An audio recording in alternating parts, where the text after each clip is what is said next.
Thay, you're muted. I'm sorry. Boa tarde a todos e a todas. Bem-vindos à nossa mesa de encerramento do 6º Seminário Nacional População, Espaço, Ambiente e do 2º Seminário Nacional do Comitê de Projeções, Estimativas, Demográficas, que tem por esse ano o tema Novas abordagens e metodologias para se pensar dinâmicas populacionais, espaço e ambiente em tempos de pandemia e mudanças climáticas. O seminário acontece no momento de luta da ciência brasileira para se manter os recursos que permitem que a pesquisa continue a avançar e contribuir com as melhorias da vida da população e as reflexões críticas sobre a nossa realidade. Uma luta que se estende também contra a desvalorização do conhecimento científico e do papel da ciência. A pandemia demonstrou a força da ciência brasileira e dos inúmeros e talentosos profissionais que colocam suas vidas a serviço da produção do conhecimento e da tecnologia. Finalmente, cabe destacar que neste dia, em que celebramos também o Dia dos Professores, possamos reforçar a importância do trabalho de formação em todos os níveis feito por esses profissionais. O valor e a pertinência do trabalho científico em fornecer ferramentas para refletir e modificar a nossa realidade ficou claro ao longo de todo o nosso evento, e a qualidade dos trabalhos de jovens pesquisadores fala por si só na importância do financiamento à pesquisa para que esta e novas e antigas gerações continuem a executar com qualidade e seriedade seus trabalhos e suas contribuições. Dito isto, é importante dizer do prazer que foi compartilhar com vocês, entre os dias 13 e 15 de outubro, o evento que hoje se encerra.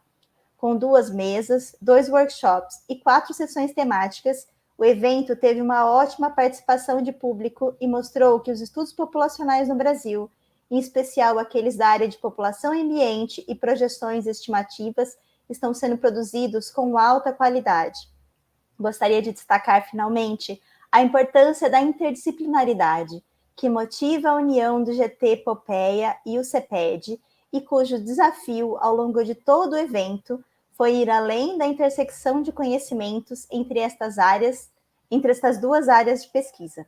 Colocamos como desafio a inovação, também de maneira interdisciplinar, ao colocarmos os 2 GTs no centro do debate, ao longo de todo o evento, importantes projetos e atores, nacionais e internacionais, que têm contribuído com novas metodologias com grande potencial de aplicação, tanto nos campos de população, espaço e ambiente, como nas estimativas e projeções, e de maneira mais abrangente na demografia como um todo. Assim, é um enorme prazer encerrar este evento trazendo o tema ambiental a partir de uma discussão desta mesa, intitulada Interconexões entre dinâmicas populacionais e mudanças climáticas, questões atuais, tendo o prazer de contar com a moderação de César Marques, professor e pesquisador do ENCE-IBGE, cujas áreas de pesquisa se concentram na temática das relações entre as dinâmicas demográficas e as mudanças climáticas, tema também da nossa mesa. Junto a ele estão as nossas 2 palestrantes, Raya Mutarak, Program Director of the Population and Just Societies Program from the International Institute for Applied Science Systems Analysis, IASA, of the Wittgenstein Center for Demographic and Global Human Capital, e Susana Adamo, Researcher Science at the Center for International Earth Science Information Network, CIESIN, the Earth Institute, University of Columbia.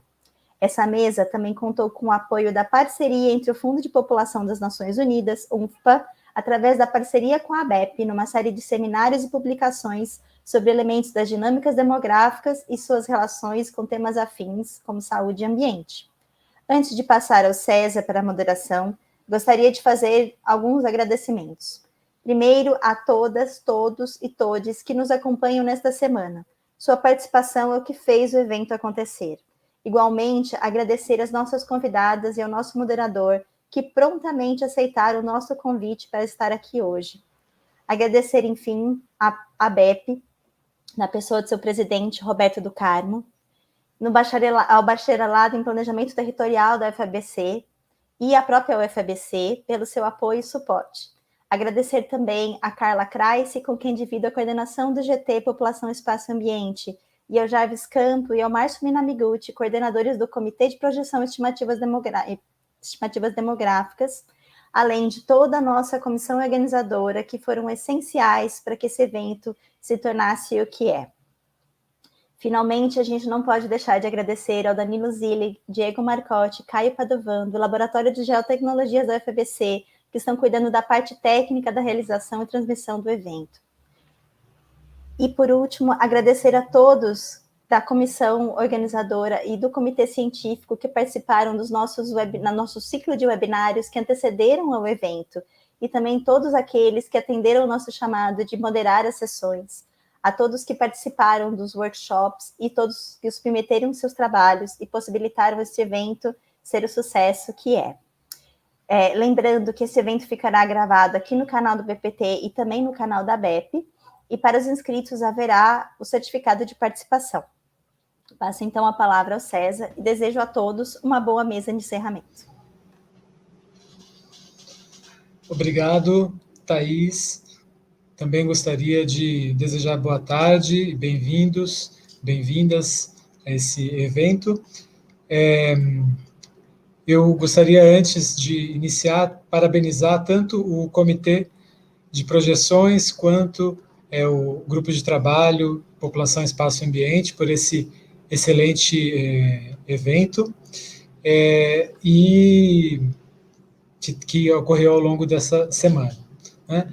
And I also would like to thank Susana Adamo and Raya Mutarek for the kind acceptance of our invitation to this roundtable, and I will pass to you soon.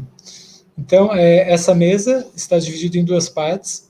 A primeira terá 30 minutos de apresentação, onde cada uma das palestrantes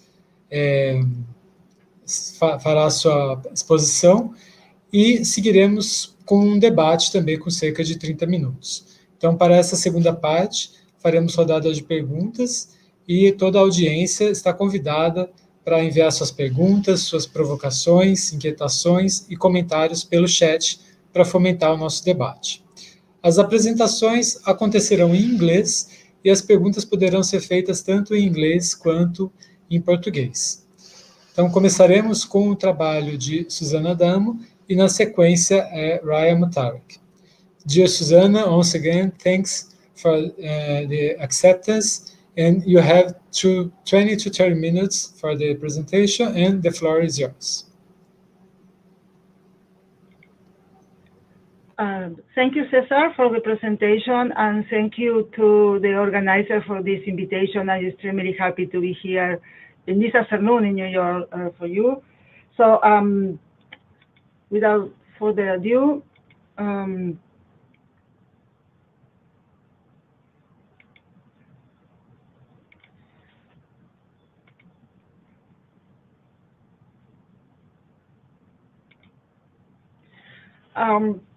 what I would like to share with you today is some notes about the recent developments and the key role of data. That's what I want to advance when talking about population distribution, vulnerability, and environmental migration. A little about our center, the Center for International Earth Science Information Network, or CSIN, is a center in the Earth Institute at Columbia University, and the mission is to provide access and enhance the use of information worldwide, and working at the intersection between human interaction in the environment, cyberstructure, and georeference data. The center manages the CDAC, the Socioeconomic Data and Application Center of NASA, and also hosts PERM, the Population Environment Research Network, and we are part and founder of PopGrid, the data collaborative PopGrid. The points that I hope to be able to make today, first framing the environmental risk and migration, then talking about some recent developments, completely arbitrary selection and environmental migration, and why I'm convinced that data matters, the examples of CSIN work in this area, and if there's time, some final remarks. And I would like to start with kind of a classical depiction or description of risk, hazard, exposure, and vulnerability.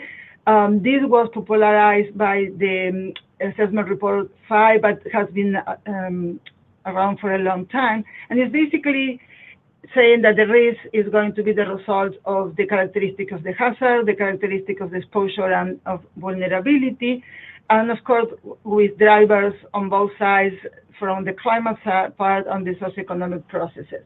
So when we talk about exposure, we are basically talking about the... Sorry, your slides are not passing. So if you can exit the full screen mode, yeah, and you can show in this way, I think that's better. So now it's okay. And we will see just the PowerPoint, but I think that it will work. If you can put a little bit bigger the main frame, but otherwise it's okay. It's moving now? Yeah. Yeah, thank you. Okay. But not in presentation mode then. Yeah, you can keep on this way, it's better. Okay, perfect. So as I was saying, this particular framework has been around for a long time. It has been also adopted and adapted by the IPCC in the fire assessment report, among others. And it's basically framing risk as the result of hazard, exposure, and vulnerability, and having as more underlying drivers on the climate and socioeconomic processes on both sides.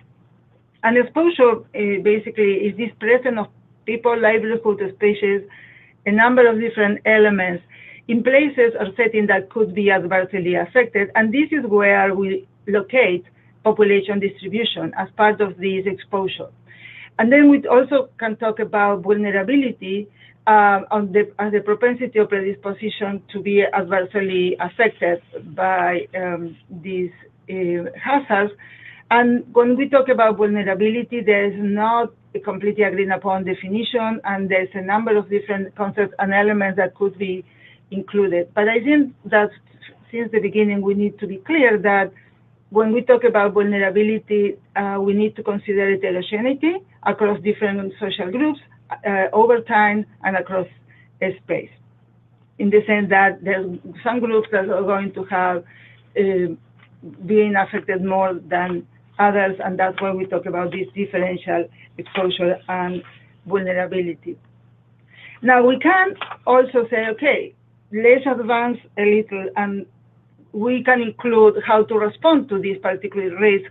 And in this case, I am interested in mobility, so I am assuming that mobility, population mobility, could be a response in the risk. And of course, we have a number of many different intervening factors that are qualifying this possible response to the risk that results of combining environmental hazard, social vulnerability, and exposure. And then it's okay, now we have a particular response, but it's also very well known that environmental drivers are not the only drivers of migration, that there is always a mix, a combination of different drivers, and this is what is in this particular diagram by Black and others that is part of the Foresight report. And they are showing that first there are many different drivers. They are assuming that these 5 particular ones, and each of these particular drivers has temporal and spatial heterogeneities. The authors assume that environmental change is going to affect all of these drivers, not only environmental drivers. And then from here, there is a moment of decision, and that moment of decision is to stay or to leave. So migration or immobility, if you want. And also there is different level of decision at the micro level or at the meso level, including different institutional framework, for example, that are very important in terms of migration.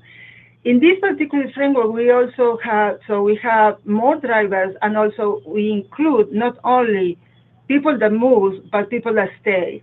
And if we look at the left, we have this idea of trapped population. Those are populations that are not able to leave even if they would like to, which has also triggered some discussion about trapper population and immobile population, those populations that decide to stay. So those is adding more complexity, if you want, to the field. And then this is the final framework that I'm talking today, and this is the result of a work of several migration researchers that were working in the 6th assessment report, and they decided to come together and provide a more integrative framework that could connect the mobility outcomes with this idea of risk that we saw at the beginning. So now we have the risk that is influenced by climate change, but also for not climatic factors, so adding another layer of complexity. And then we have the response. But what they are arguing is that the first response is not going to be moved, not going to be moving, but stay. It's still to adaptation.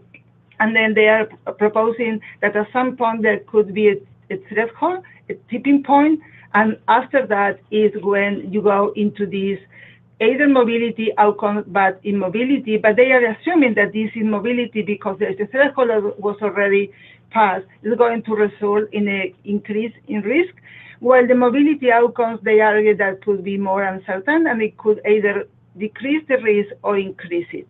So we have come full circle, and now we have all these elements together in a single framework in the context of discussing the next IPCC report. What I want to also argue now is that this evolving framework on environment and migration and how they are connected and how climate change come into the picture is very much related to a sharp increase on the research on migration and climate change that happened during more or less the last decade, as you can see in this particular graph. This acceleration started in 2003, 2005, and there is a large increase. And this is up to 2015. I would imagine that if we have up to 2021, we can see even a larger increase of papers. There are several reasons for this, and McLeman and Jimin, they just proposed three. One is this increasing awareness on the part of society about what are the implications of environmental change in terms of human well-being and also in terms of human mobility, and at the same time, the interest on the security repercussions of environmental change as threat multipliers or exacerbating existing conditions. So if we can look at the number of review papers or survey papers that has appeared in the last couple of years, they are very helpful because there's so much publication now that it's difficult to keep up, but these reviews actually really help on this. And so we have some empirical outcomes that are becoming more and more common in terms of who is impacted, what kind of mobility we are talking about, what kind of impacts are the ones that producing certain type of mobility, and also reaffirming the heterogeneity that we already mentioned in terms of groups and locations. And this heterogeneity is something that is more and more highlighted in terms of policy, that there's not one size fits all in particular.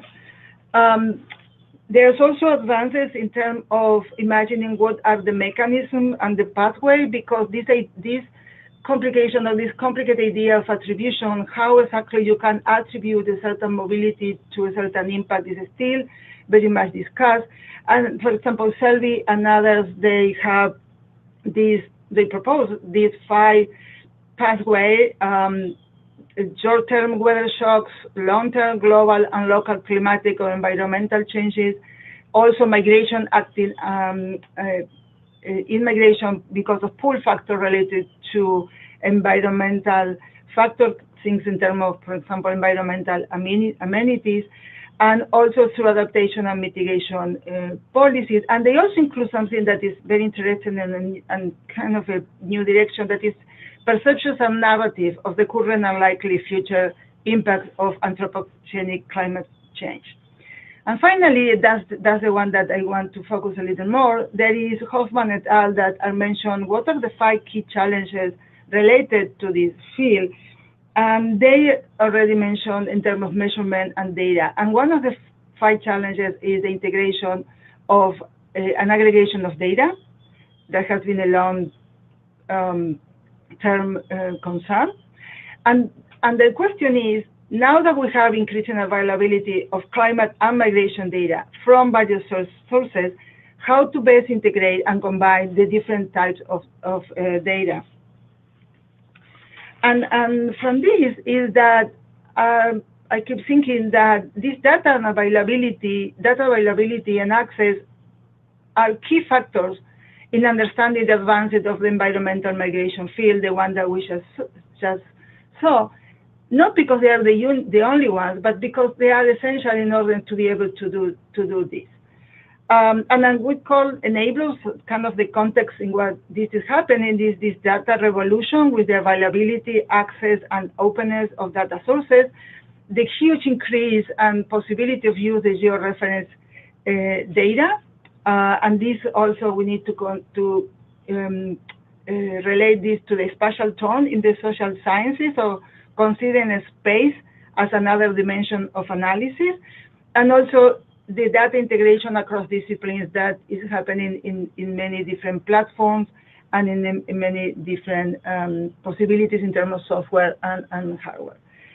And also there is this realization that data could be an obstacle in addition to an enabler, constraining the use of some methodologies. For example, there is a lot of interest in bottom-up computational models, ABN, but those kind of models require a lot of local data that is not available everywhere. And I wanted just also to mention something that we demographers know for a long time, that is IPUN's International, or the big microdata, as they also like to call it, and the increasing availability of climate data that has been used already, for example, for Saveri et al. At the global level in a recent World Bank report, Ebb and Flow, Water Migration and Development, but also in this Thierry and Art paper about internal migration in South America, interprovincial internal migration in South America. So there is already use of this big microdata to putting together a different scale of environmental migration studies. This is, of course, this concern and this asking for more and better data is not new. It has long been recognized. For example, Bisborough and Henry were talking about improving migration data and improving environmental data as key ways of improving the understanding of migration and environment links. And also it has been recognized in international organizations, international frameworks, like the Global Compact of Migration in Objective 1, talk about collecting and utilizing accurate and disaggregated data, or the Platform for Disaster Displacement that in their work plan include addressing knowledge and data gaps and also mapping existing information management systems. So it has been around, and a number of different actors are talking about this.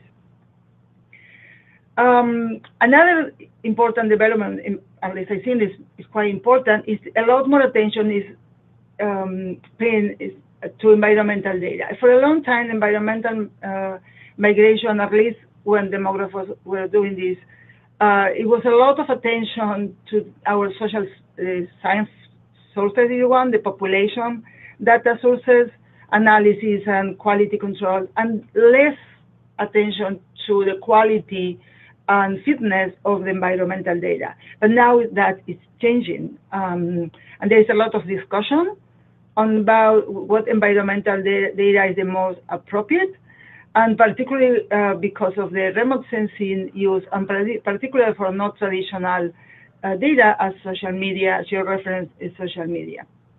And also, and I think this is also very good news, there is an increasing evaluation of the environmental data in environmental research. And I think that's important because environmental data has many different aspects, so the use of metadata is important in order to understand what kind of data for what kind of use we're having. And of course, we have a number of different issues to address. The gap in data availability and access still exists. regardless of the availability. There is a lot of variation in the type of data available for research and policy, and again, it's important to understand that not all the data is useful for all the different aims. And very often there is incompatibilities between mobility and environmental data, for example, in terms of spatial or temporal scale, and that creates a lot of problems for data integration. And the data integration is a step that needs to happen if we are talking about environmental migration. So like two sides of the equation, generally two different data sources, inconsistencies in this data, and a lot of time could be spent trying to fix this.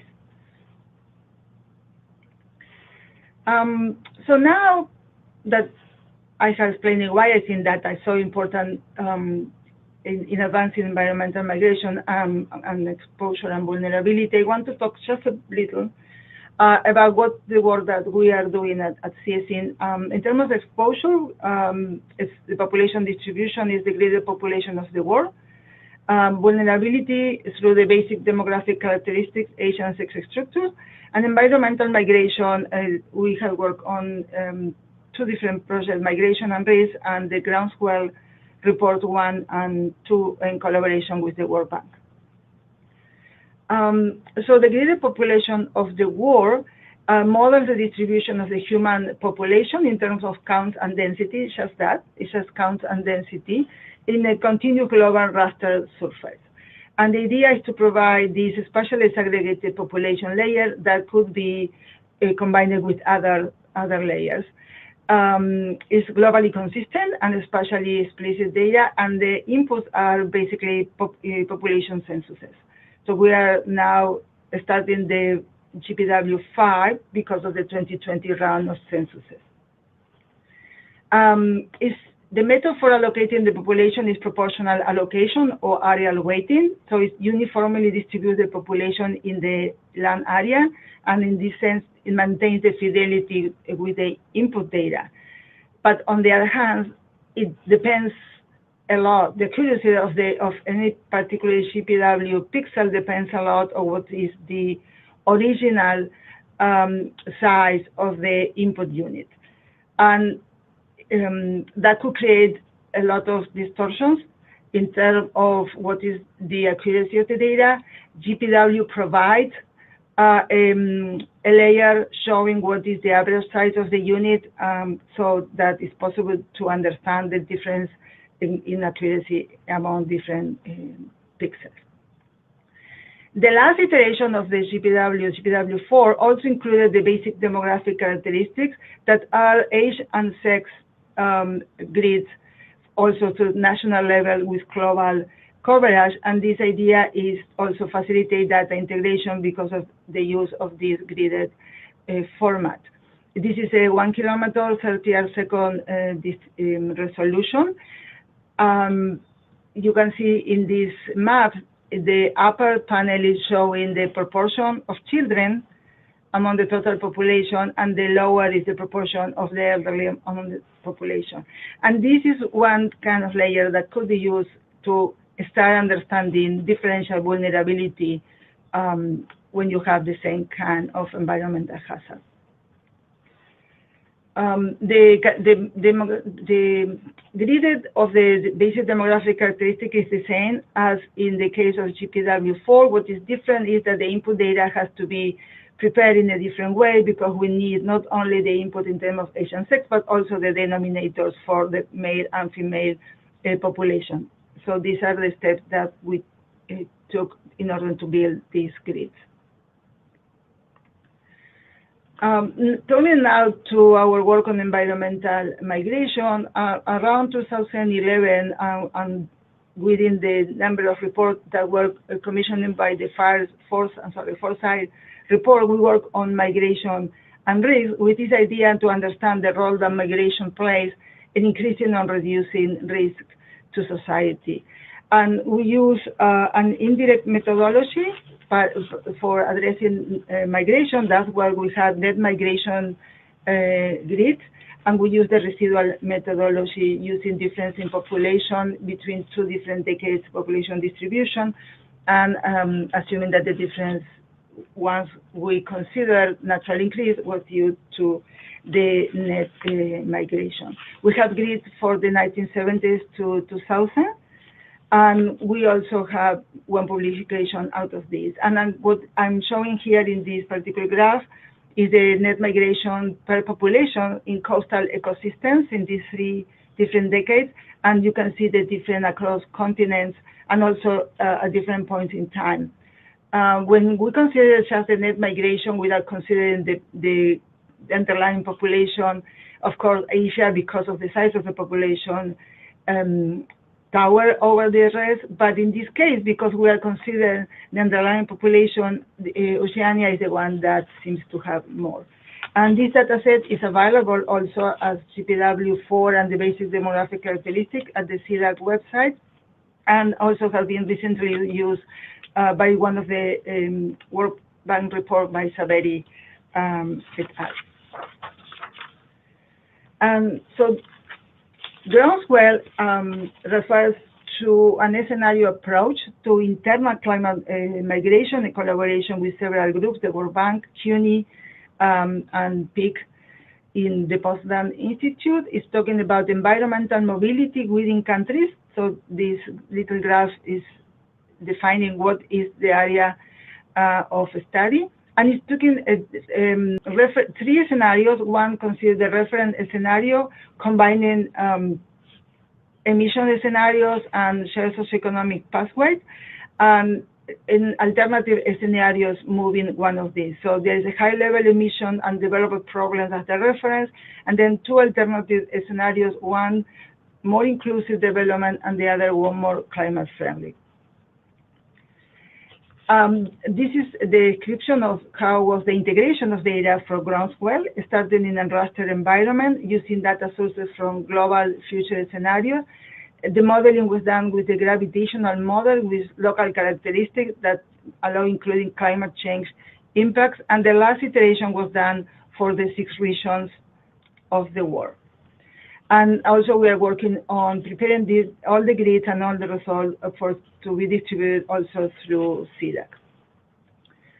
And this is just a couple of examples from the books in terms of what kind of findings we are talking about in terms of the scale of internal climate migration between 2020 and 2050, and also the spatial distribution of different, what we call hotspots of in and out internal migration in different countries, and also, and that was a huge preoccupation, worry of the World Bank in terms of recommendation, what we can actually do with all these data in terms of preparing for the future and creating some policy outcomes. So this is just an example of the work that we have been doing. And in terms of final remarks, I want to mention 2 different aspects.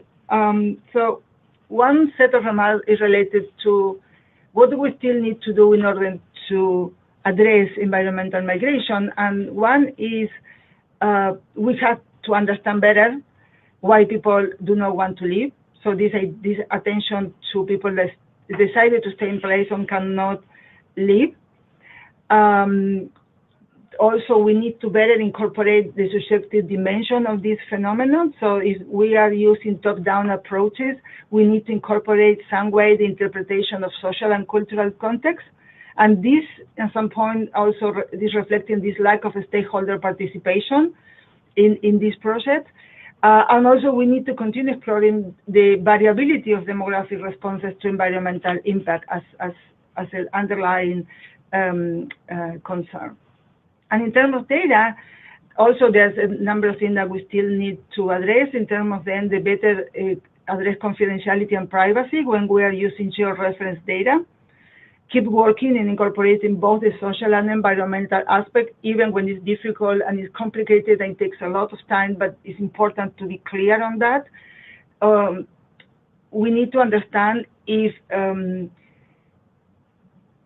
these mechanisms linking mobility and environment are actually going to be better understood just because we have new available data. We still need to work in the conceptual framework. Invisibility and bias has been has been pointed by a number of researchers, because we are moving to define mobility according to the data that we have. So we are missing certain situations that are not well addressed for the data that we're using.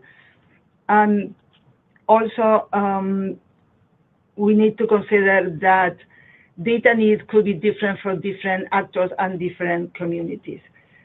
So thank you very much. I look forward to your comments and questions. These are the reference. Thank you, Susana. I think that was a brilliant talk. Before I pass to Raya, I would like just to highlight some points. I think you present both the theoretical issues and the up-to-date findings in the field, and very currently questions about data and theory. And you did it in less than 30 minutes, which is not very easy, I know, so thank you again. I would like to highlight just some points that you showed, the increasing body of theory and analysis on migration and environment during the last 2 decades. I think that was pretty impressive, and the importance of thinking this relation in a contextual manner. And I would also like to point out how you showed that it's not important to think just on data, but also on the framework of this relation, which includes risks, exposure, vulnerability, in a multidimensional, not linear process, which also includes populations that stays, not just the ones who moves. So I think that was fantastic. I think that we will have some comments after Raya's presentation. So thank you again. Antes de passar para a Raya, eu queria relembrar a toda a nossa audiência que podem enviar as perguntas pelo chat, tanto em inglês quanto em português. So now I would like to pass to Raya Mutarek. You have 20 to 30 minutes, and the floor is yours. Thank you very much. Thank you, Cesar. I am afraid that I will not be able to keep the time like Susana. And actually, what I wanted to reflect is we can even dedicate the entire session on the topic of environmental migration. It's amazing, and I'm also myself working on it and have learned a lot. I wish we had more time. Maybe later on, Susana has left a lot of very important remarks that we can discuss later on. So I'm going to try to now share my screen. I have the option of choosing. Now I don't have my slides. Let me see if I could find it.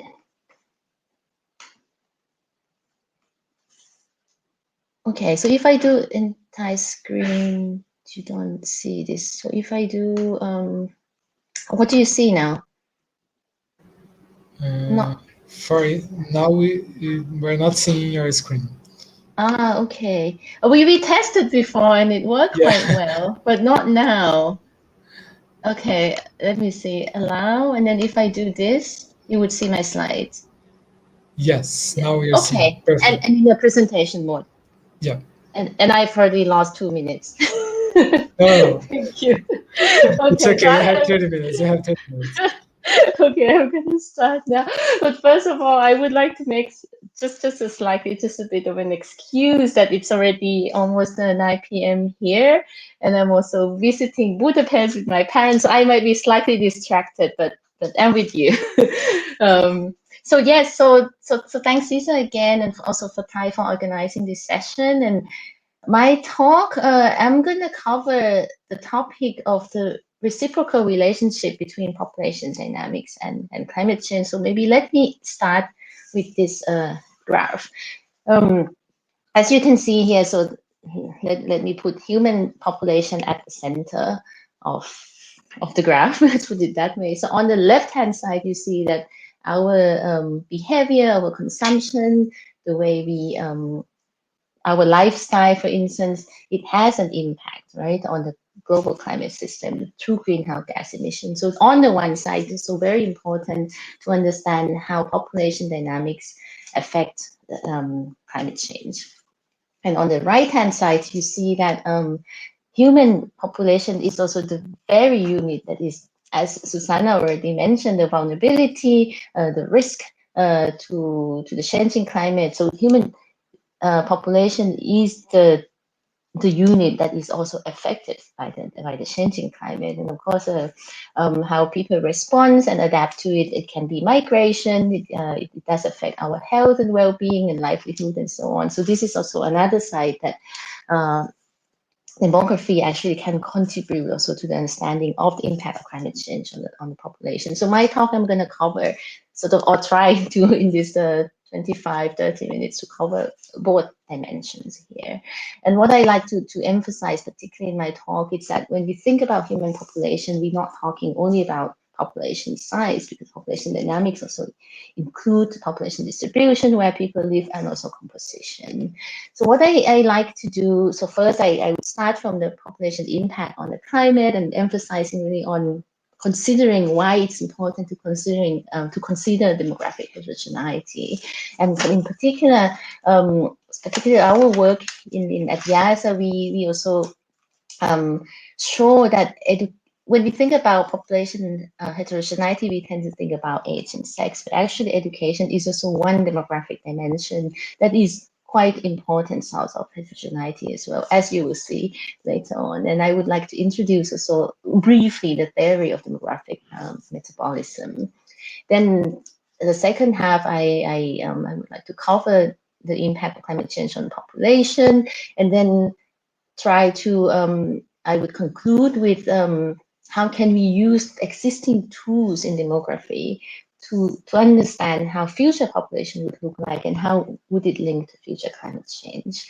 So just the first thing, when we think about, this is a classic equation, which has a lot of criticism, but it's still, I think it's a good starting point when we think about the population impact on the climate. So we can think that it's a function of three components, right? So I is a human impact on the environment, is a function of population, affluence, which is typically measured as GDP, and technology, which is about how resource intensive the production of affluence is. Typically, you may think of measuring technology by using greenhouse gas emission per unit of GDP, for instance.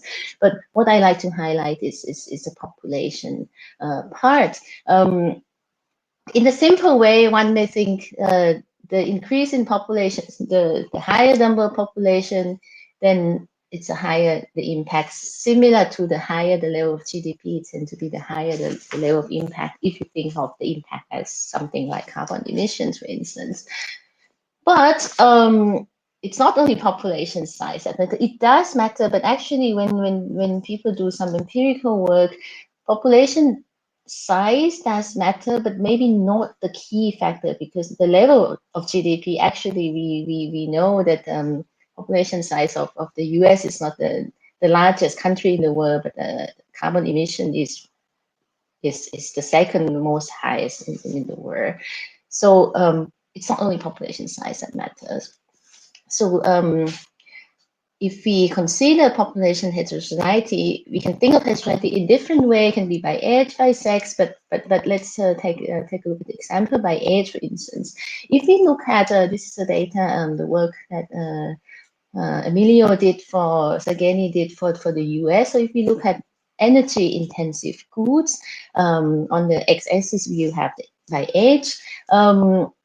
It depends on the type of goods that people consume. Electricity or natural gas, for instance, the consumption tends to increase with age, because if you think that older population also in the colder climate would also need to use more heating than the younger population. But then in other type of goods, such as gasoline, for instance, or flying, the older population would fly less than the younger one, and also maybe drive less as well. So if you sum up all of these energy intensive goods, actually at some point, say after retirement age, maybe after the age of 65, then we can pick that the curve is actually going down. So so we may think about the implication of this this age pattern, specific patterns in terms of energy consumption with population aging.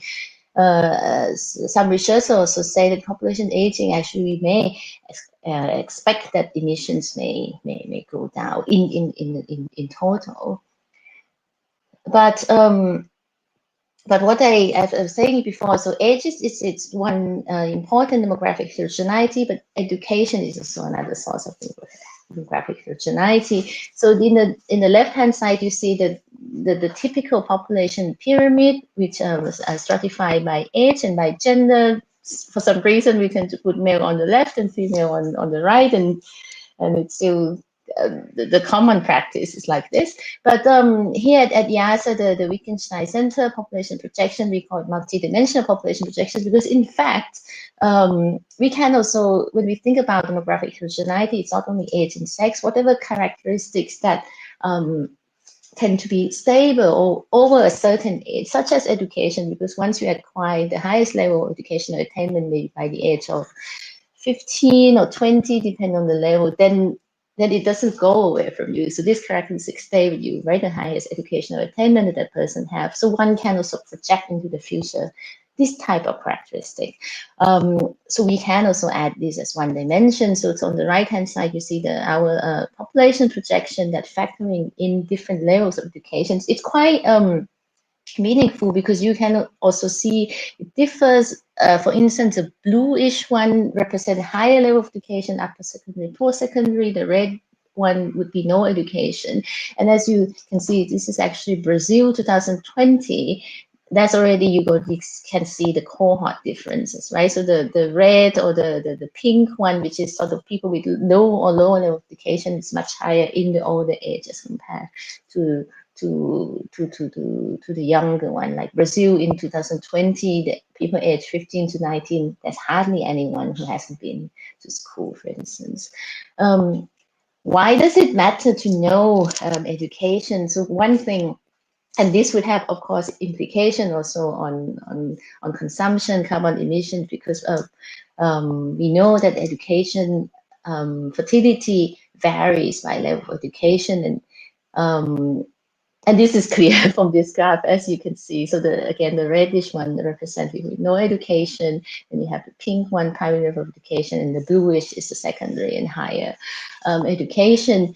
I think it's telling in itself. If you look in this graph, countries like Nigeria, Uganda, Kenya, those with no education have on average the total fertility rate is about 7 children.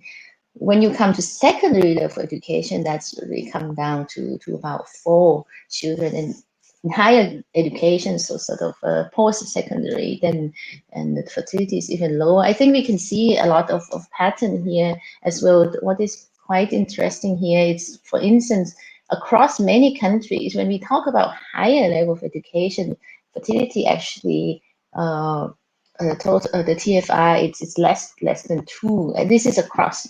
We look at Brazil, Colombia, India. So these are countries in different geographical areas, different level of development, but we can see some certain patterns here. So that's also already interesting in itself. So so knowing, for instance, if you want to do population projection, but do it by different level of education would make a difference in terms of the assumptions, and also how one would predict the future fertility, which would then affect the future population size. And actually, not only education matters, this is the recent work of my colleagues. They also actually look at how access to modern energy, such as electricity and modern cooking fuels, actually also have a positive, well, they say a positive relation, have some relationship, significant relationship also with fertility transition. So what matters actually in terms of affecting fertility, what matters is really the interaction between education and also access to modern energy. So there are some ideas behind why access to modern energy would change the fertility pattern, because women would have more time at home. So you have access to modern energy, so you save some time, it improve their health, better access to information, improve their reproductive choices, and so on. And also, actually having access to energy also have a feedback positive impact on schooling or performance of children as well. So there's some interaction there. So they have been showing actually that in the different scenarios in the future, if one combine both universal access to modern energy and education, that fertility in countries like sub-Saharan Africa would decline. So that's just a kind of the new thing that I think it's quite interesting to think about also when we think about sustainable development goals. For instance, if you want to think which goal to prioritize, it seems that energy and also education, these two component matters a lot. So why education matters in terms of when we think about climate change mitigation or in terms of impact, one could think of education works in two directions, right? So one is a direct effect, and another one's indirect effect. So directly, if you go to school, actually we have some evidence that people who have some level of schooling tend to have higher risk perception, try to understand more the message, have better knowledge, better cognitive ability, and so on. So that's a kind of direct how education affect the ability to understand and to solve problems. And indirectly, we also know that people with high level of education tend to have higher income, higher social net, better connected, higher social capital, better access to information, and so on. So these can be the mechanisms that explain why education, people with high level of education, because they can also understand the risk of climate change, but also can afford, for instance, if you want to change to electric car, which can be costly, then they can also afford to do that. So that's a kind of mechanism why education matters. Okay, so just some evidence to show that typically, if you want to look at so on the y-axis, I look at the number of mitigation actions that people report that they do. On the x-axis is it's a concern about the level of concern that people report, the level of concern about climate change. So we see actually, yes, the higher the level of concern about climate change, as one would expect, then the higher number of mitigation actions that people report that they do. But there's also some education effect. This is the years that people left school. It's not the total years of schooling. This is how the survey was coded.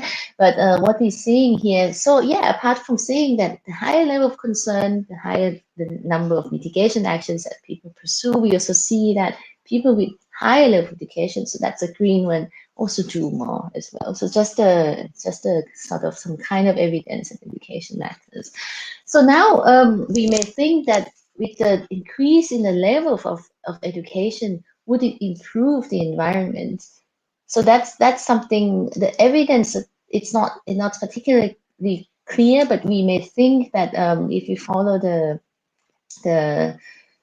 framework or the model of environmental Kuznets curve, because at some point as income increase, or we may think as education increase, particularly in the countries like in the post-industrial economy, of course, consumption or emissions increase with the level of GDP or the level of education, but at some point, people may also, apart from the fact that they are better, richer countries or maybe highly educated countries are better able to deal with or to implement some changes. So it can, and people may demand more. Is it like issues? Environmental issues like air pollution, for instance, that we have seen some evidence that actually air pollution is much better now in richer countries. So it may be, as well, the increasing level of education we may pick this downward trend in the curve. And if it does, we can also think about how population would change in the future and how it may affect the level of emissions, for instance. So here I would like to bring in this demographic metabolism concept, which is actually quite a simple macro level type of theory, which is saying that population at some point, the younger population would replace the older one. But what we have to think is that the younger one, as we can see actually in Europe and also in many other countries, the Friday for Futures movement, for instance, younger generation are more exposed to environmental issues, they're more aware, and so on. So you may think also that with the, because yeah, maybe this is the best thing to show, once the older cohort exit from the population, right? So, and replacing by the older one, which is what we call demographic metabolism. So it can also change the level of consumption or lifestyle and emissions. So that's the idea. And we can use the multi-state and multi-dimensional population projections to try and understand how population would look like into the future. Yeah, so just some evidence to show that it can be, this idea of the demographic metabolism might be true. So this is just an example, something not really related to the environment, but this data come from the British Social Attitude Survey. The reason I'm showing this, because it has quite a long series back from 1983 to 2016, which they asked the British the English population actually every year, what do they think about same-sex relationship? So the proportion here, what I'm showing is a proportion who say that same-sex relationship is not wrong at all by birth cohorts and over time. So if we want to look at the period effect, let's say, so over time, yeah, if you look at this people with the same cohort, we also see that, in fact, if you make a survey in more recent years, the proportion of people who think that same-sex relationship is okay, it's not wrong, has been increased anyway over time. But one could also look at in terms of the cohort differences, right? So let's pick the year 2000, for instance. So those who were born in more recent years, already 50% say that same-sex relationship is fine as compared to the older cohort. And then we pick a similar thing actually when we ask about the environmental concern. So it seems to be that the younger cohort also tend to have report higher environmental concern. Yeah, so I have about 10 minutes left, I think, right? So yeah, so as I was showing, that population composition make it different, because composition by age, and I haven't shown by gender, but also by level of education. So then the future population would imply how future population would look like, would also have implications on how carbon emissions would look like in the future. And we can use demographic tools, we can use the current scenarios that has been already used in the IPCC community, this CHAS also economic pathway, to try to understand, to translate that type of scenario into population scenarios and understand how population would look like. And not only in terms of population size, with different scenarios already, as you can see here, this is P1, for instance, we're talking about the which I tend to call the happy words of the total population size, because the countries would invest a lot in terms of education, in terms of health, and higher fertility country would have low fertility in our assumption. Then as SSP1, we would have the world population, which is by the end of the century, which is less than 8 billion compared to other scenarios, for instance. So now I'm going to move on to the impact of climate change on population. And I think this year alone, we have heard actually more than these events that I'm sure. Even in Brazil, there was a big floods, also in Minas Gerais. I think there was landslide as well, and a heat wave in North America, and of course in Southern European countries, apart from the big floods in Western Europe, in Germany back in July, also the wildfires and so on. And some of these events, actually, climate scientists already attributed them to climate change. So it's the evidence, it's so clear. We actually, climate change has already happened. It has already affected us. But Susana already mentioned actually that the impact of climate change is not distributed evenly across geographical areas. Even the small country like Austria, so this is just the map that is showing Lower Austria and Vienna. Vienna is in the middle here when you see the small map inside the big one. I think if you don't see my mouse, yeah, somewhere here, that's Vienna. And the greater the color represented, the hotter one. As you can see already, actually, compared to other part of Lower Austria, which is much greener. So Vienna, we can already pick that the heat days, a day where maximum temperature is over 30 degrees. That's our definition of extreme heat, because that applies to Austria. I know it's not going to apply to other countries. It's concentrated in the urban region. Now, not only the impact of climate change is not distributed evenly across geographical area, but you may think that there's also spatial heterogeneity within a city like Vienna, actually. So this is to show that people of different characteristics or tend to live in different space and area. For instance, you see, let me point out the 10 district. This is where more of the ethnic minorities or migrant population live, so tend to be lower income. For instance, I live here in this second district, which it says young and hip, which I'm not part of that at all. But then you have the older population, younger population, people with more education, less education, more green area, and these kind of also population characteristic and where they live would interact also with the green space in the city. So we actually working on the project that try to understand the vulnerability, but really down into this downscale, because we know that in the future, it would be a city like Vienna and many other cities would be the urban heat island, and where the intervention should be made. So that's just the idea that population distribution, also where people live, matter. And population composition, who are we talking about, right? Who is vulnerable? So who is in the population also matters. Susana already mentioned that it varies. A different climate impact would also impact different population in different way. If you think about floods, they impact the younger one more, or if we think about or the older one more, heat tend to affect health of the older one more. But we actually found that floods, for instance, or in terms of drought and flood may affect the nutritional status of younger children. They're extremely sensitive, particularly the younger one, like those who are aged between already when the mother was pregnant, or between age 0 to 1, they're much more sensitive. So when they were exposed to, in their case, to floods, for instance, and we still pick the effect that it does affect the probability of being stunted. So I'm trying to wrap up because I'm a bit late here.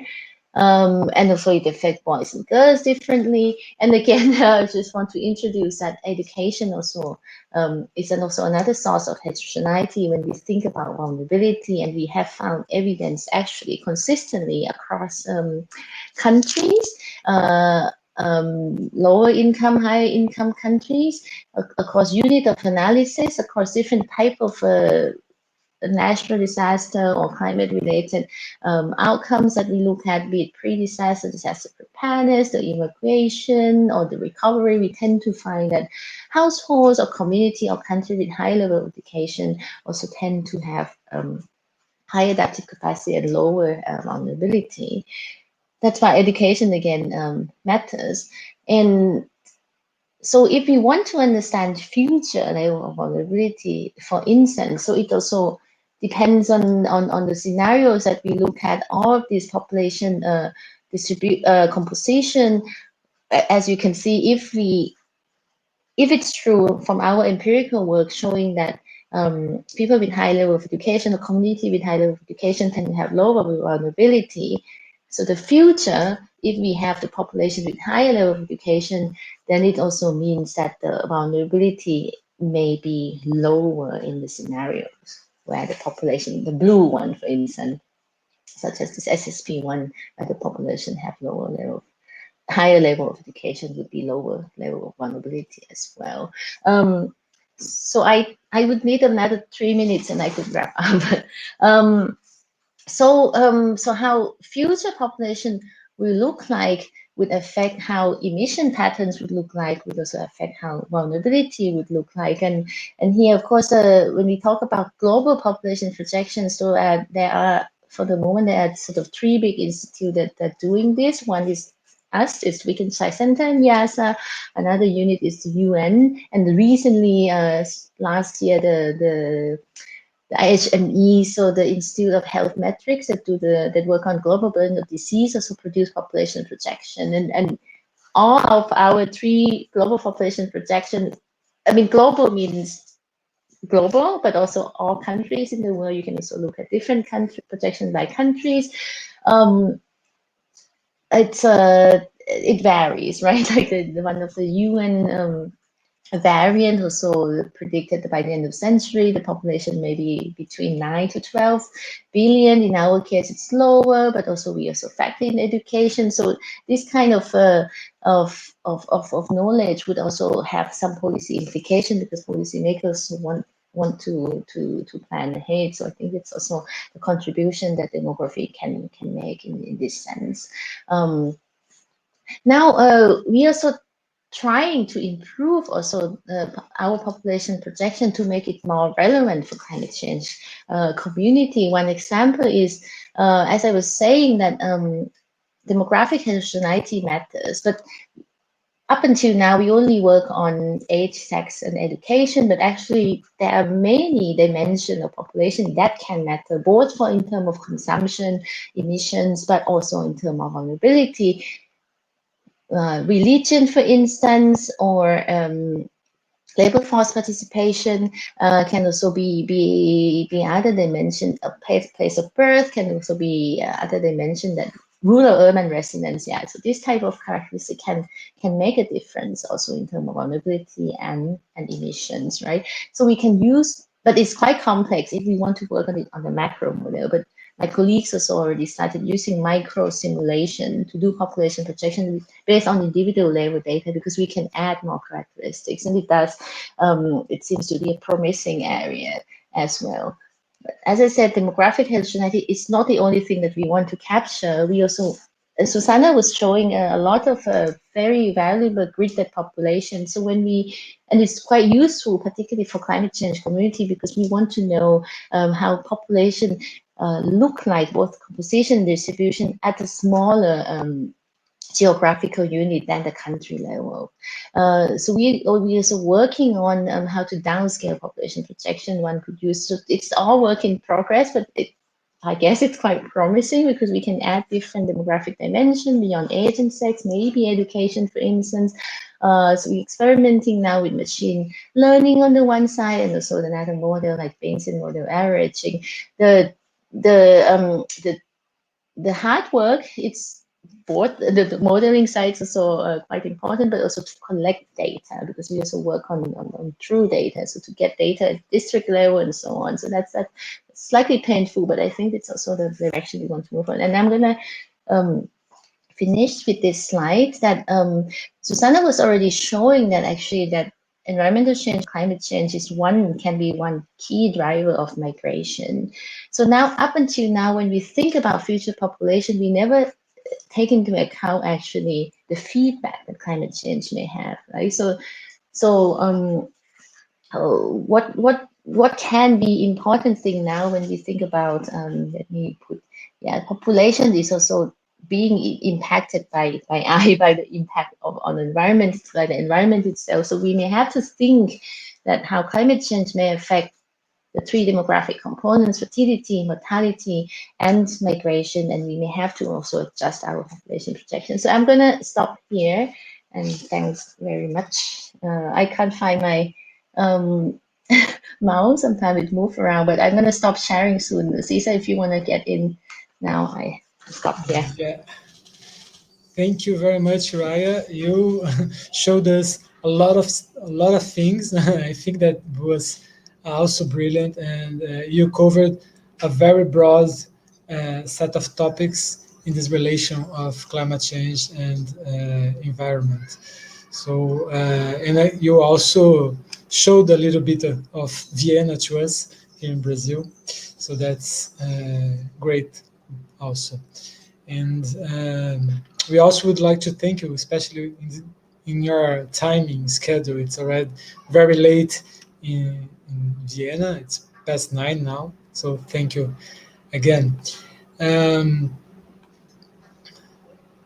Before I pass to the questions, I would like to highlight that we have two very instigating and interesting talks. I think that both Susana Adamo and Raya Mutarek are not just producing very important research, and they have the names and very important bibliographic references for us in the population field, but also within their institutions, both IASA and CISIN at the Columbia University. They are both, these two institutions are also in the center of the scientific knowledge. So I think that we have been presented with two very, very important talks in these days.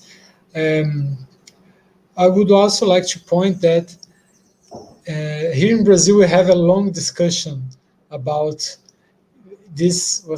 This happened mostly in the 90s, 20 years ago, but still today we have some discussions and arguments about the Malthusian influence on this field of population and environment. And you give 2 hours a talk that, both talks that didn't touch the name of Malthus and the topics that Malthus showed, but you showed how we should face the different challenges that we have in the future and in the present days, but that are extremely complex, and we don't need to think about this approach anymore. And there are so many things that are much more advanced. So you stresses factors like education, consumption patterns, population age structure that are fundamental to understand the relation between population, environment, and climate change.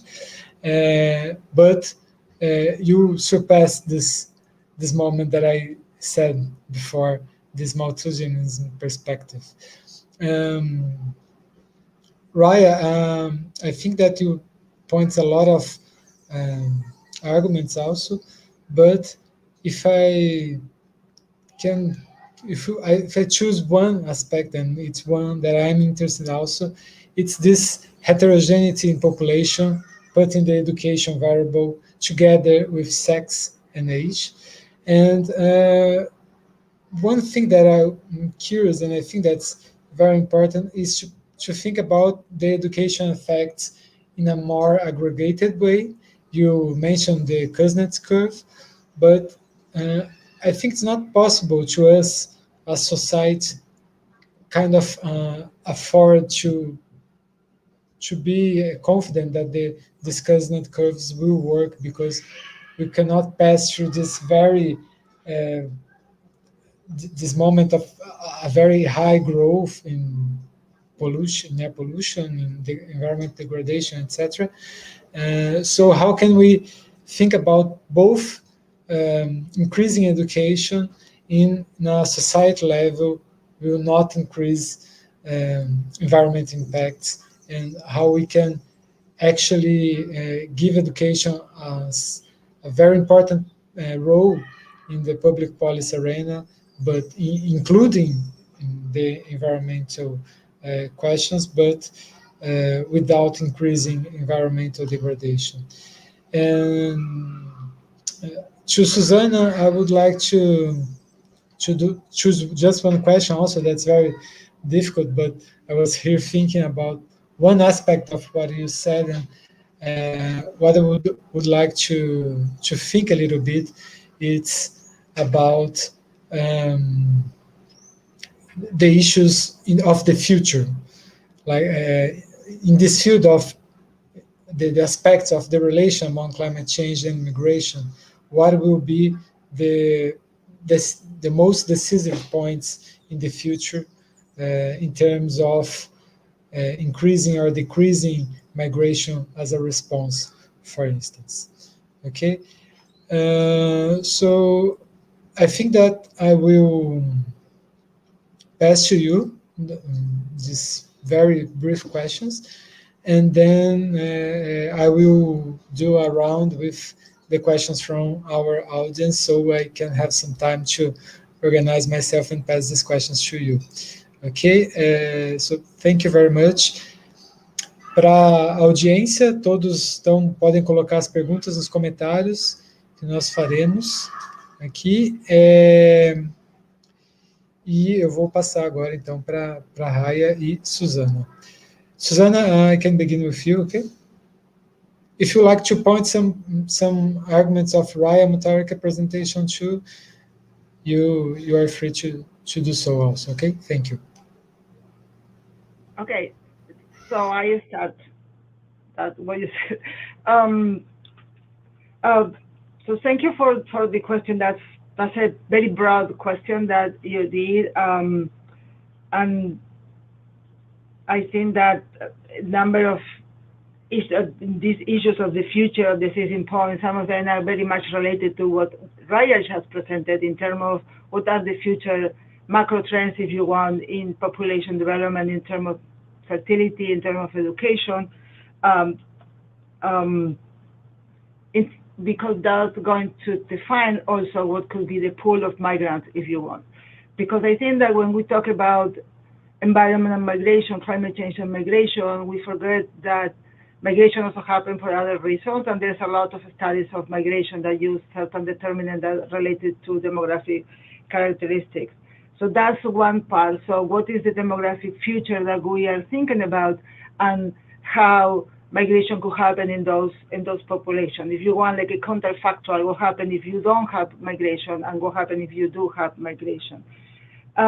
In terms of what is the decisive point, I think that depends what kind of mobility you are talking, and then we start again going into this complexity of scale, of level. If you're talking in terms of international migration, I think that there's a lot of discussion about that, but most of the climate migration, what is known is going to be internal. So let's just say that international migration is not an issue at this point. But if we are talking in terms of international migration, then we have to add the institutional framework, because then we have to think in terms of barriers to the future and what could happen on that.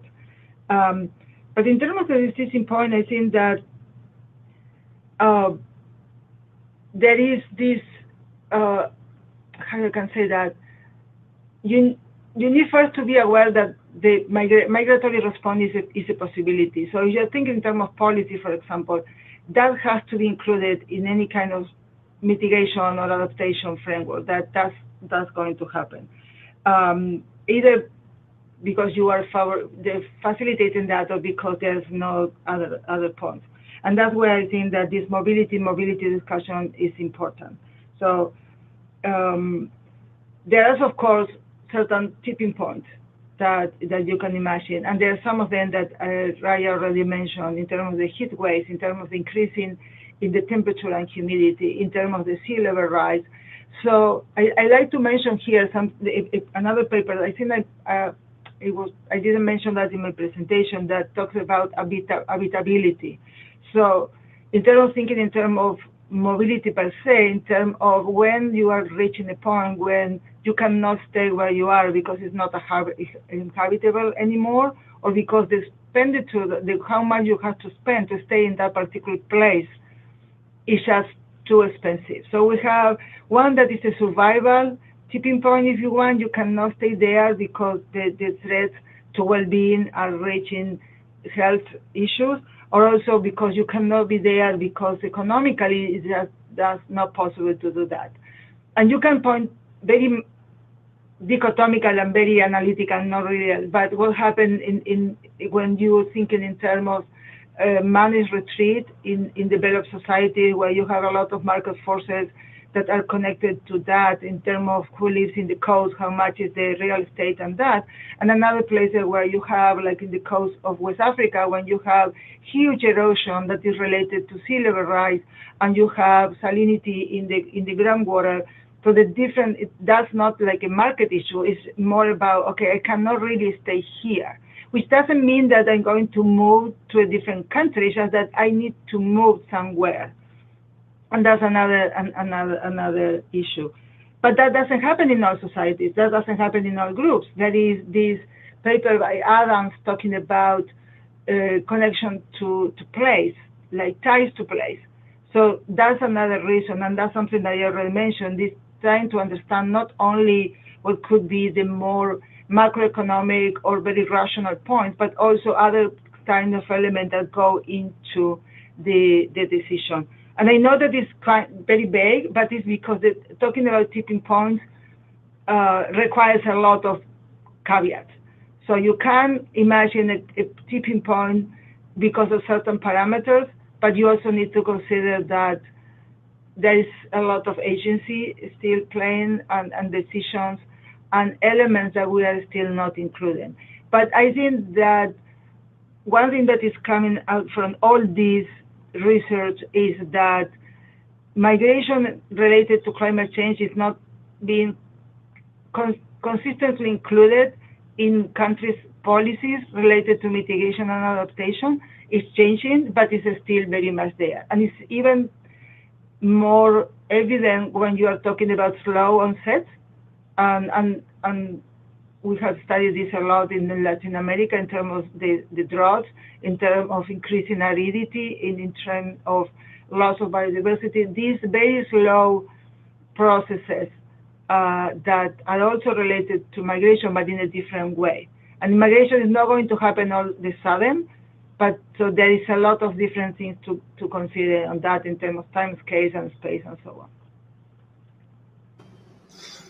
Okay, thank you, Susana. Raya? Yes, I was trying to find a reasonable answer to that. That question is quite difficult, actually, because we know that increasing level of education means also increasing level of income, and that means consumption tend to increase. So, but I think your question really touched upon the very important why cannot we skip that process, right? Increase first and then decline.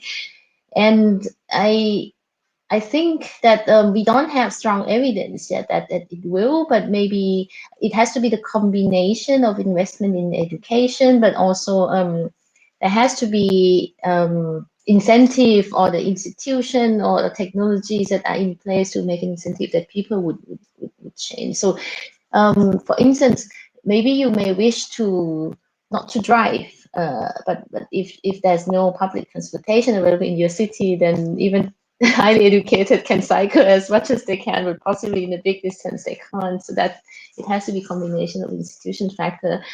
But we learned actually from the past that highly educated or people with some level of education tend to be quite fast in picking up new things. So that's what one could hope, that if technology or clean technology or whatever is available in place, they may be the one who set the trend. In fact, the past was like smoking. If you think about 50 years ago, it was the doctors and highly educated who pick up smoking first, but they were also the one who quit first as well. So I think we still would have some benefit from that. And of course, lower fertility, that's another thing, yeah.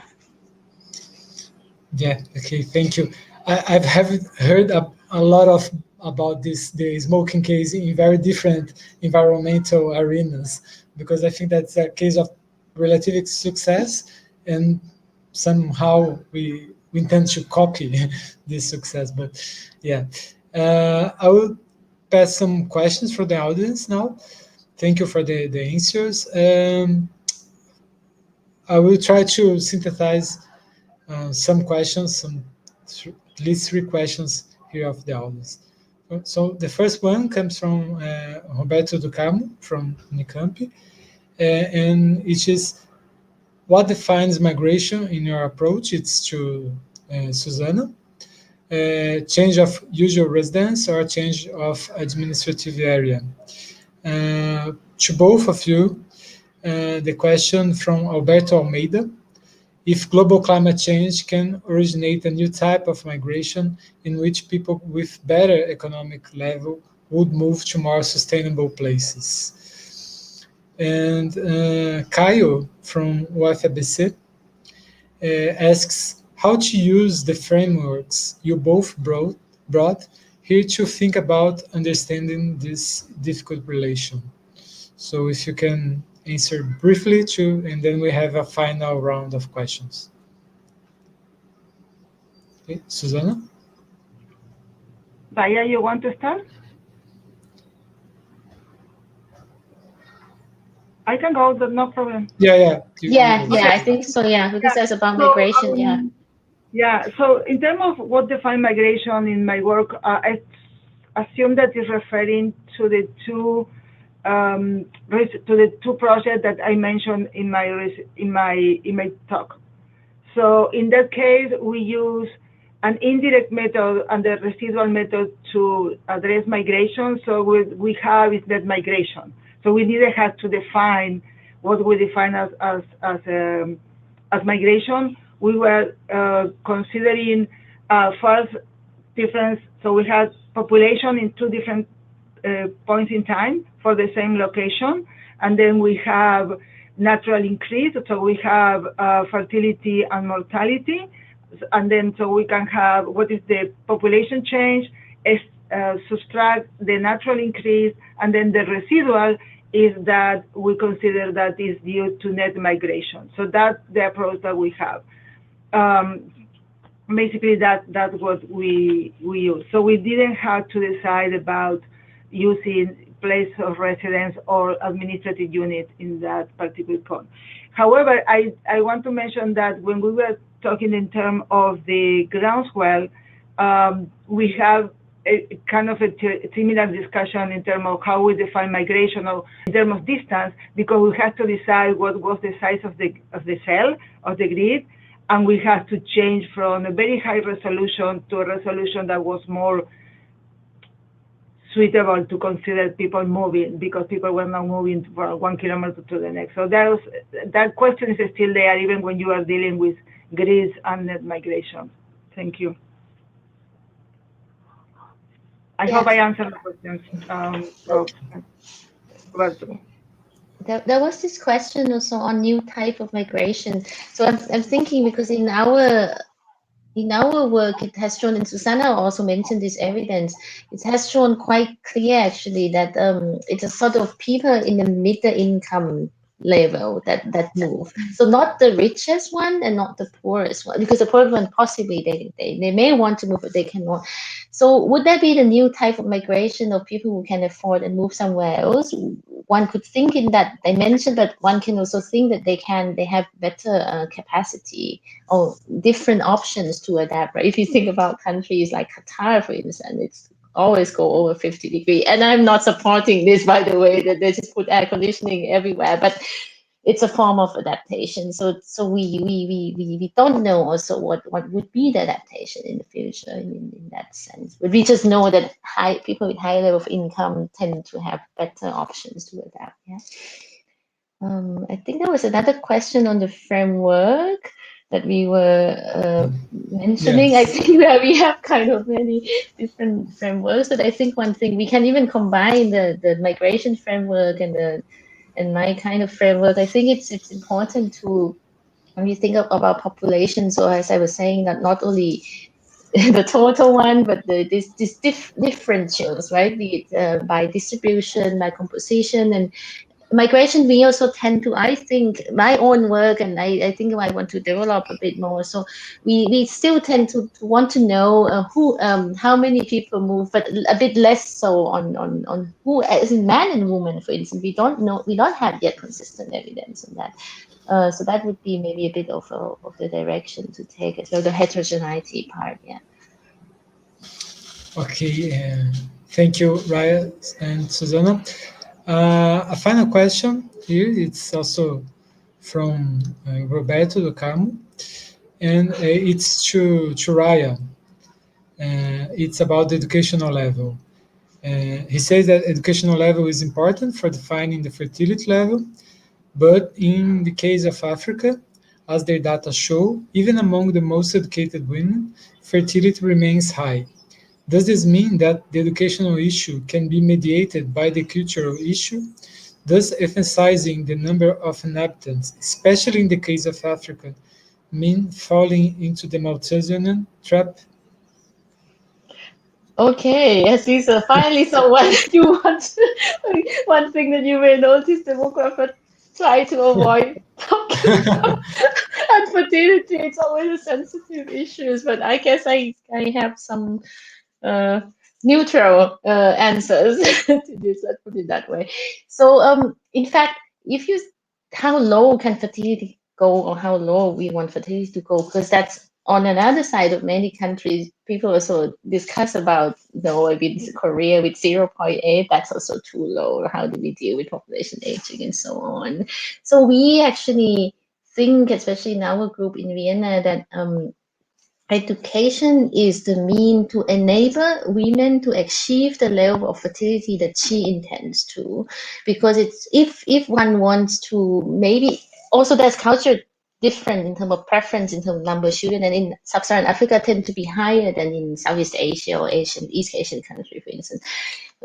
But whatever is, we should empower particularly women, also men, but particularly women, to be able to, if she wants 3, 2, to be able to achieve that and not more. Or sometimes in low fertility country, women are not able to combine work and having children. So some kind of system or empowering that allow women to achieve that would also be important. So that would be my answer to this question. Yeah. Okay. Now it's a very difficult question that remains through the centuries to demographers, and I think that will remain to some years. Now it's like we have 5 more minutes, so just to close, really, we have a final question from Rafael. Does a more equal income level could offer a positive effect on turning populations more resilient to climate change? So it's not about the level, but also about distribution of income between populations. It's to both of you, Raya and Susana.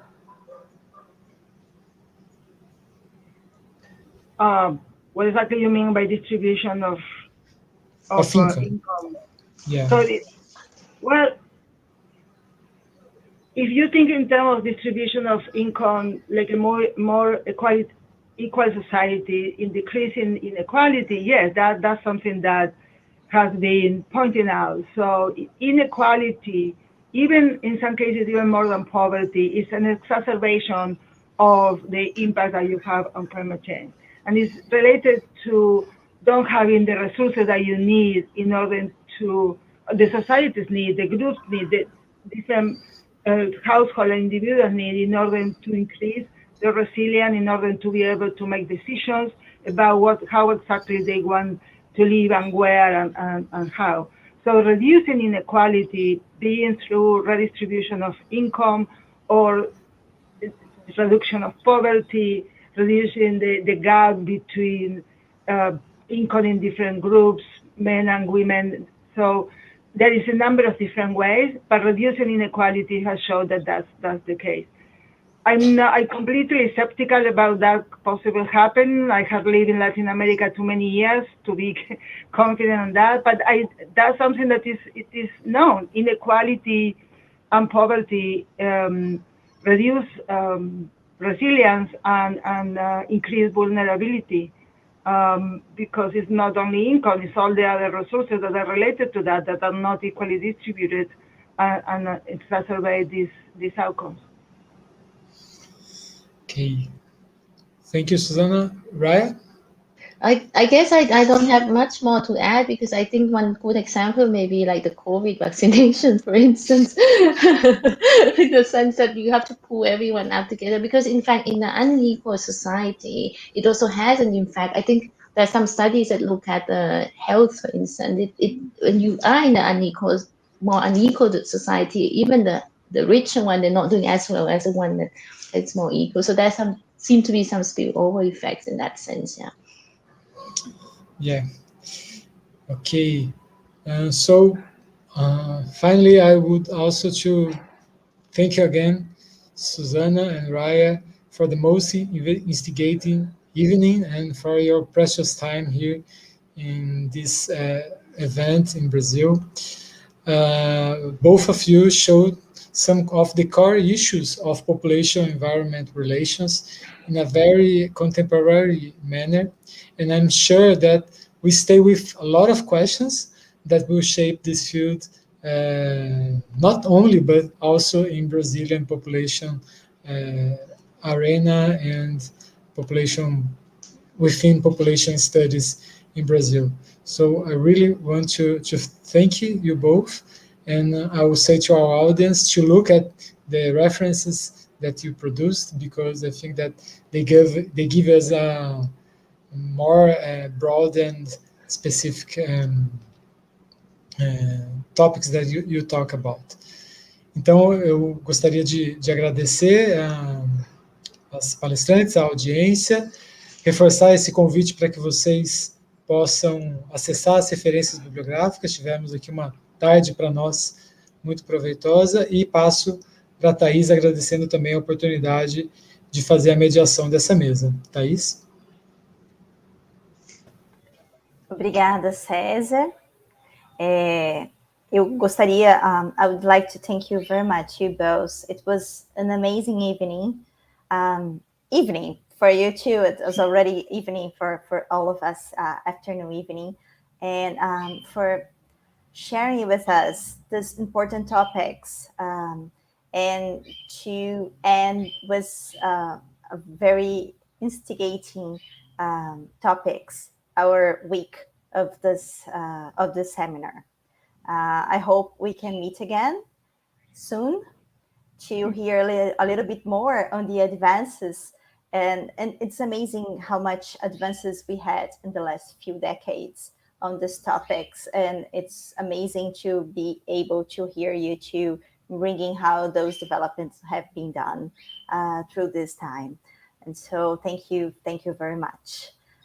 Gostaria de agradecer imensamente a todos vocês que ficaram com a gente nessa sexta-feira à tarde, estiveram com a gente durante todo o nosso evento. Agradecer ao César, que foi também coordenador do GT. Então, gostaria de agradecer a ele essa mediação, que foi uma excelente mediação, trazendo várias questões interessantes, resumindo várias das questões interessantes trazidas para esse painel. E gostaria de encerrar, então, o nosso seminário e lembrar a todos vocês que essa mesa e a mesa de abertura estarão nos canais do Bacharelado em Planejamento Territorial e da ABEP, e que tanto as sessões temáticas quanto o workshop estão disponíveis no site, as gravações, e a gente deve deixar disponível lá. E só agradecer de novo e dizer que a área de população, espaço, ambiente, a área de projeções e estimativas demográficas está ganhando um ótimo corpo, e foi um grande prazer poder participar dessa construção nessa semana. Então, muito obrigada e até a próxima.